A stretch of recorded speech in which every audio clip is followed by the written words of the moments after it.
and I would like just to say something important with regard to phonetics and phonology. We're going to cover some sounds of English language, of English language, and the first lecture indeed will be about the places of articulations, the articulators, the places that are very much important in the speech sound. In order to speak, we have to have, let me say, an air, and we have to have articulators, organs, in other words, that help us produce some sounds. Some of these articulators or places of articulations are, for example, our lips that are used in order to produce some sounds. For example, if I say P or B, then I've just mentioned two sounds, the P and the B, where my lips are included in pronouncing these two sounds. So this lecture will concentrate on the places, on the articulators that are important, that are used in order to speak, in order to pronounce words or sounds. So we have to know that all the sounds we make when we speak are the result of muscles contracting. The muscles in the chest that we use for breathing produce the flow of air that is needed for almost all speech sounds. In other words, we have lungs. From these lungs, we have the Airstream Mechanism, which is very much important in enabling us to speak, to produce sounds. In other words, I have just mentioned the two lips as parts or places that are used in order to speak. But this is not enough. If I keep making my lips this way, I wouldn't be able to speak. So if I want to speak, I have to have, in addition to these places of articulations, in this case the lips, for example, I have to have what we call Airstream Mechanism. I have to have air that comes out of my body from my lungs. The air that comes from my lung is indeed stopped somewhere through its coming out of my body. Sometimes it's stopped by my lips, so I say P. Sometimes it might be stopped by my tongue if I say ta. Of course, I'm going to explain more about these places of articulation, but in this lecture I just want to concentrate to shed light on the fact that we couldn't speak unless we have some places of articulations, contraction of some muscles, and in addition to this we have to have air that comes out of our lungs or our body. So I have just said that all of the sounds that we produce, that we speak, could not come but through what I have just said or named muscles contracting. In addition to this, we have to have an air that is stopped somewhere through its coming out of our body. So we have muscles in the larynx produce many different modifications in the flow of air from the chest to the mouth. Larynx, which is located in this place, any larynx has what we call vocal folds. The vocal folds, in other words, sometimes they are apart, sometimes they are close to one another. So the shape that they have helps me to produce different sounds, and as well this point will be explained more later in the other lectures. But for the time being, I just want to say that we have places of articulations that are very much important in producing speech sounds. One of these I have just said, for example, the lips. I have just also mentioned the larynx. Larynx is also very much important in helping me produce different sounds. Now the air, once it comes out of my body, out of my lungs, the first place to reach is the larynx. The air goes through what we call the vocal tract, which ends at the mouth and nostrils. In other words, the vocal tract is the place through which the air comes out of the body. First of all, it reaches the larynx. Then it might reach other places. It might be stopped in the mouth, in the different parts of the mouth. The mouth itself is an important part that helps us to produce sounds. But even in the mouth, we have different places. We have, for example, the teeth. The teeth are included in producing some sounds. If I say th or the, we would see that the tongue and the teeth are involved in producing these two sounds. We have what we call, for example, alveolar ridge. The alveolar ridge is the place that comes immediately right after the teeth. If we use our tongue like this, we will touch the teeth, then over the teeth we will feel that as if we have a bridge. This is what we call alveolar ridge, and the alveolar ridge is important in producing some sounds, because sounds like ta, da, sa, za, all of them are produced via pressing the tip of the tongue against what I have just named the alveolar ridge, and as such we have sounds that are called alveolar. Alveolar sounds that comes as a result of pressing the tip of the tongue against the alveolar ridge. So we have the vocal tract, and the vocal tract is the place or the tract through which the air goes and passes once it comes out of our lungs to go to the outside or into the atmosphere. Now, in order to speak, as I have said, we have muscles. These muscles, in a way or another, we change their shape. We change the shape of the muscles through pressing or putting sometimes the tongue, the back of the tongue against the palatal, which is part of the mouth, sometimes by stopping the air by our lips, or by stopping the air by pressing the tip of the tongue against the alveolar ridge. In other words, we have air that comes out of our body, but this is not enough.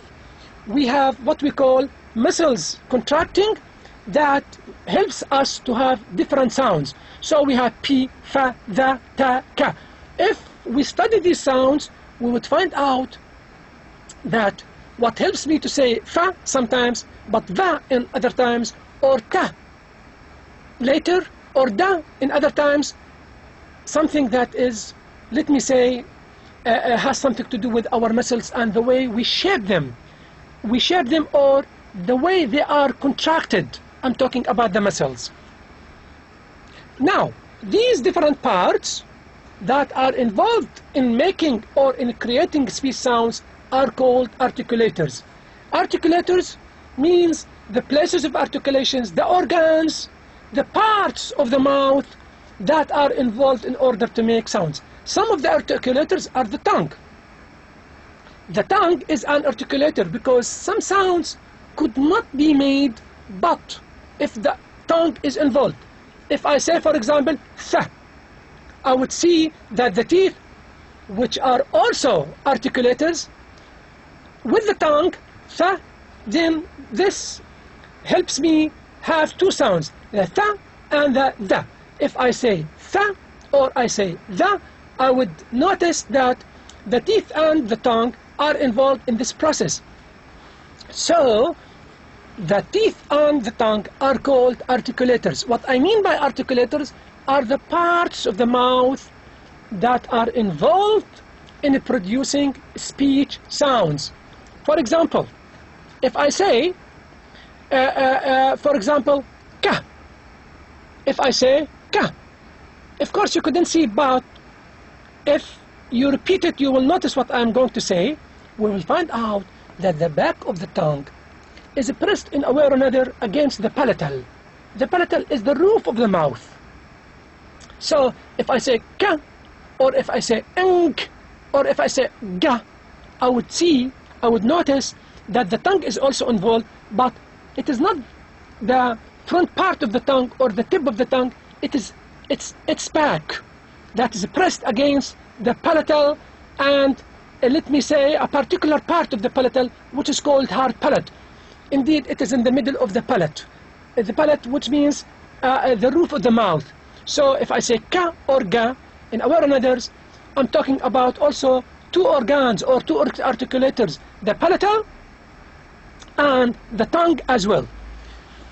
These different parts are called articulators. The parts that I have just mentioned, like the lips, like the alveolar ridge, like the palatal, like, let me say, the teeth, all of these are involved once I speak.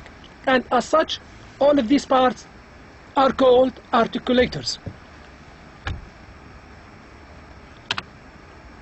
Now, we will study these parts one by one. And in this lecture, this is the most important thing, to know the articulators, to know the organs, to know the places, the parts that are involved once we speak. That helps me indeed to speak or to produce speech sounds. The first is the pharynx.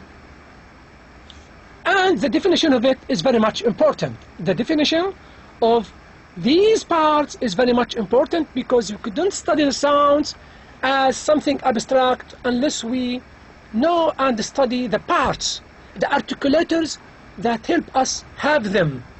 So these parts are very important, which are the articulators, and indeed their definitions is the most important thing.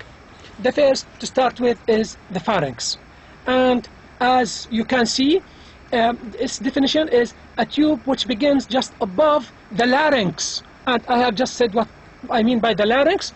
It's about 7 centimeters long in women and about 8 centimeters in men. So even its length differs from men and women. The definition is very much important, and I hope you will give it your attention. The definitions of these articulators is very much important. And then I have started with what I have named or called pharynx. Then another important part is the velum. And the velum could sometimes be called the soft palate. The palate, as I told you, is in the mouth, the roof of the mouth. The roof of the mouth is divided into different parts.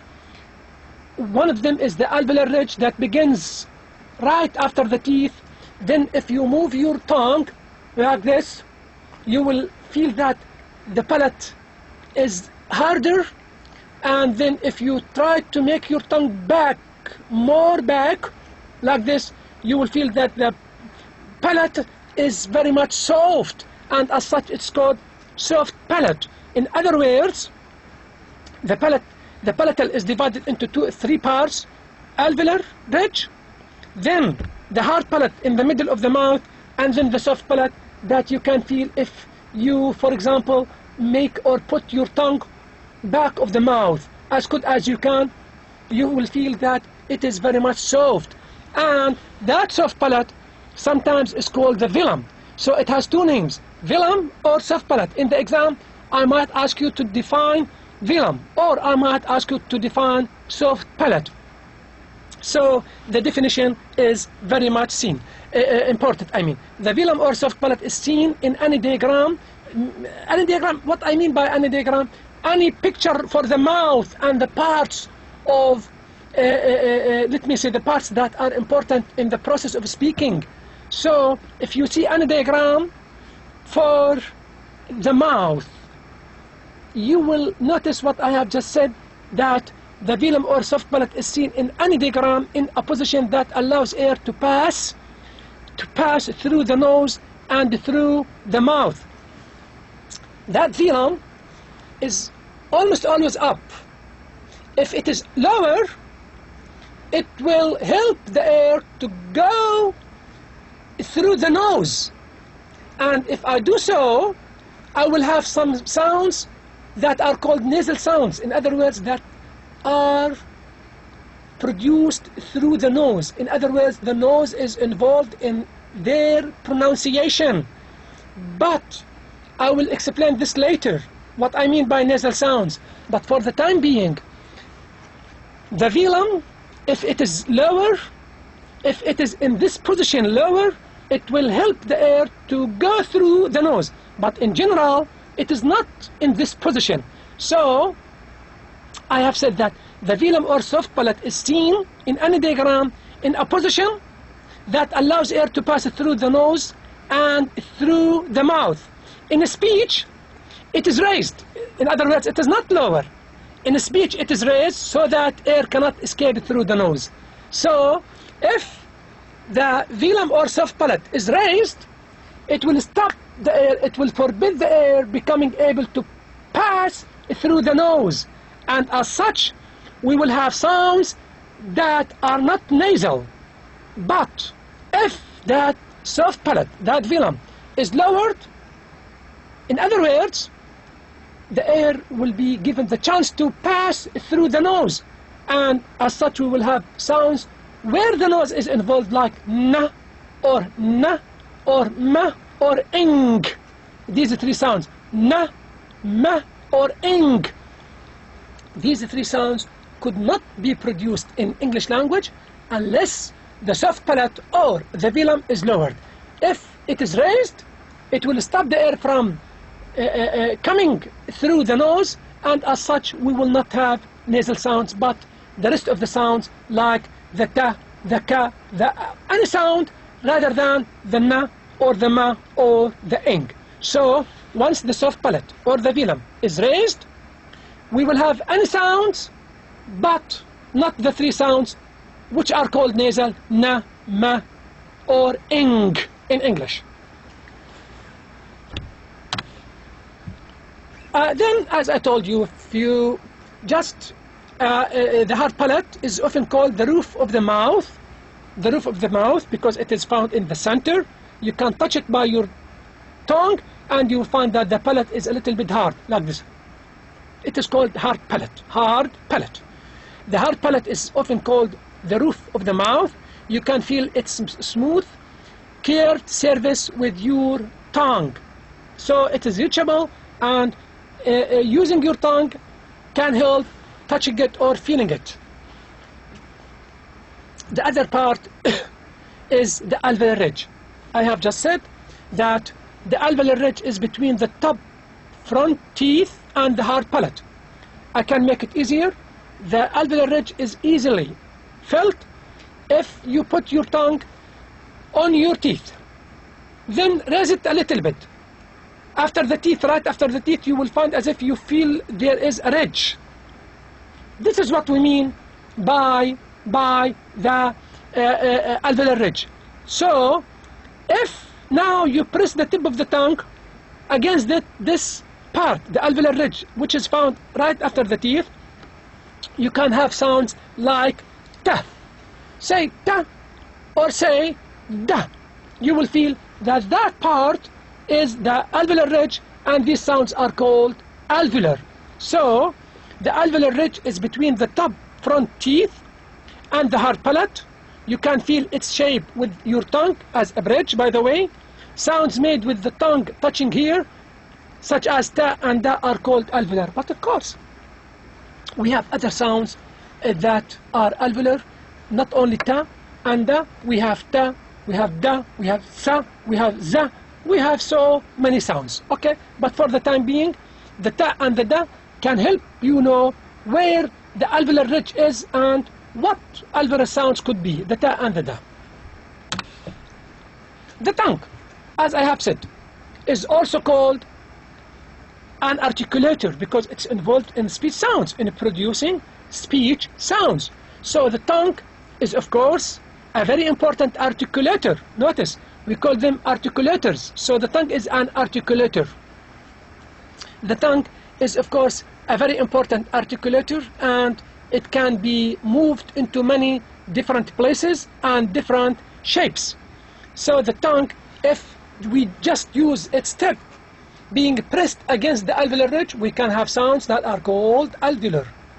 But if we use the back of the tongue to be pressed against the palate, then we have sounds that are called velar, like the k and the ga.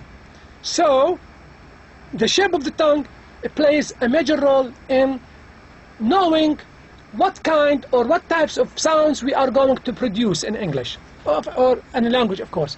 The tongue is, of course, a very important articulator, and it can be moved into many different places and different shapes. Different places and different shapes means different sounds, as I have just clarified. It is usual to divide the tongue into different parts. The tongue has 3 parts, could be divided into 3 parts. The first is its tip, the part that is involved in producing alveolar sounds once it is pressed against the alveolar ridge. It's a plane, it's a front, back, and root. So the tongue has different parts, or could be divided into different parts, and these different parts are involved in the speech sounds. The teeth, upper and lower. Whether the upper or the lower are involved in producing some speech sounds in English language. Sounds made with the tongue touching the front teeth are called dental. In other words, the word dental is derived from teeth. It has something to do with our teeth. So we have the word dentist, for example. Okay? The lips. I have just mentioned the lips as parts of, or as articulators, important articulators, because if we want to produce the 2 sounds, the P and the B, the lips are to be involved. Even the lips are involved in producing some vowels, and these vowels, if the lips are involved, are called rounded vowels. Why rounded? Because the shape of the lips is almost rounded once I produce these sounds. If I say, for example, if I say wah, if I say ooh, so these sounds are called rounded as a result of having the lips involved in their production. The lips are important in speech. They can be pressed together when we produce the sounds P, as I said, and B, brought into contact with the teeth, as in fa and va. Notice that sometimes we have sounds that are made through, for example, using the articulator fa, the lips I mean, and the teeth. So we have the fa and the va, and these sounds are called labiodental because the lips are involved and the teeth are also involved as well. So the lips are important, as I have said, and in speech they can be pressed together when we produce the sounds P and B, as I have just said, brought into contact with the teeth, as in fa and va. If I say fa and va, we will notice that the 2 articulators, the lips and the teeth, are involved. Okay? Or rounded to produce the lip shape for vowels like ooh, I have just said.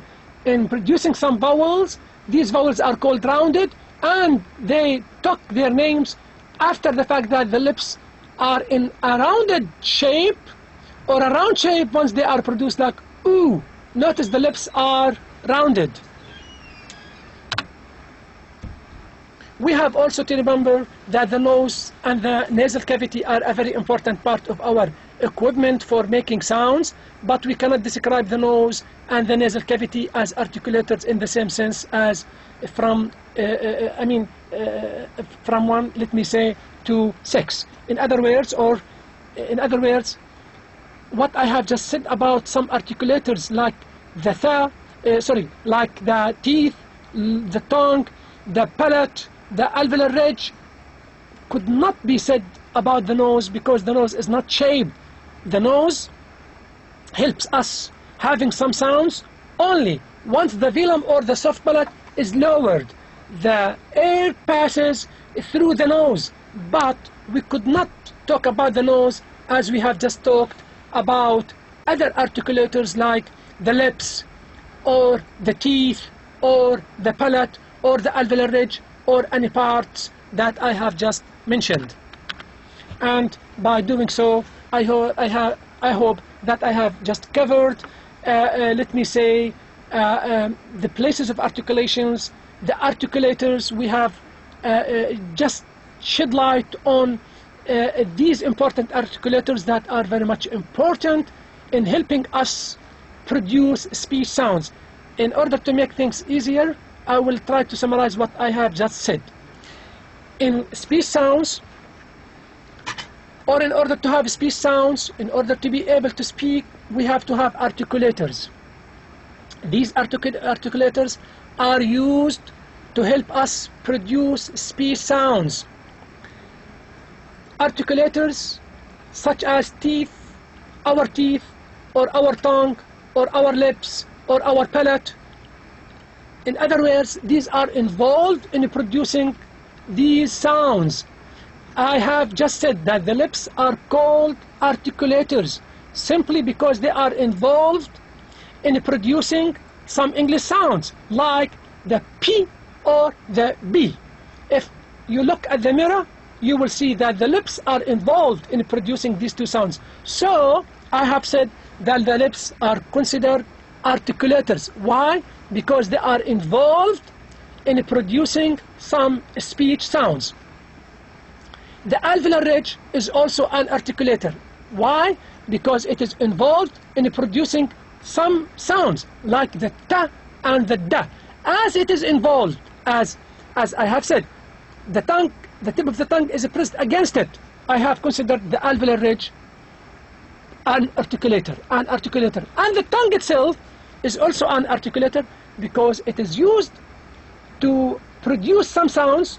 The good example that I have just said, the ta and the da. Not only the alveolar ridge is involved, but also the tongue. And I also have said that the tongue is also considered an articulator simply because I produce some sounds only through using the tongue. If I say tha and the. The teeth are to be considered articulators because they are involved, and the tongue as well. And I would like to thank you for listening to me in this lecture. Thank you.